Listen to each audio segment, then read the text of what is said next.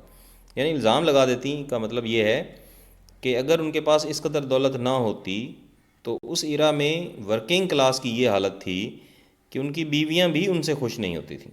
لیکن یہ working class کا ایک گلڈ تھا جو کہ اس قدر، ایک گروپ آف ورکنگ کلاس تھی، یہ اس قدر آسودہ حال تھے، ان کے پاس اس قدر انکم تھی، پوزیشن تھی کہ everybody was happy with them. ان کی وائفز بھی ان سے خوش تھیں. And go to feast on holiday eves, heading the procession, and have a gown with a train royally carried. اور کیا ہوتا کہ ان کا اگر کوئی مذہبی تہوار آتا یا کوئی کھانے کا وقت ہوتا یا کوئی ان کے لیے دعوت آتی تو اس میں بھی ان کی جو وائفز تھیں وہ پسند کرتی تھیں کہ وہ جائیں، کیونکہ ان کے پاس اس قدر دولت تھی، ان کے پاس پہننے کے لیے پوشاک، ان کا جو لباس تھا وہ شاہانہ تھا، اور اس کو اٹھائے جانا ان کو بہت اچھا لگتا تھا. یعنی کہ وہ جب جاتی تو انہوں نے اپنا لباس اٹھایا ہوتا تھا، اس قدر وزنی اور قیمتی لباس جو ہے انہوں نے پہن رکھا ہوتا تھا، جو کہ پہن کر وہاں جانا اور وہاں جا کے اپنی جو پارٹی ہے اس میں جا کے اپنی پوزیشن کو شو کرنا ان کے لیے یہ بڑے اعزاز کی بات تھی. A cook they had with them for the occasion.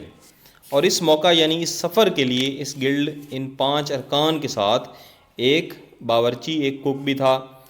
To boil the chickens with the marrow bones, یعنی وہ ان کے گلڈ کا باقاعدہ رکن نہیں تھا تاکہ وہ ان کے لیے یخنی بنانے کے لیے مرغ اور ہڈیوں کا گودا ابالے، بین بون میرو کو ابالنے کے لیے.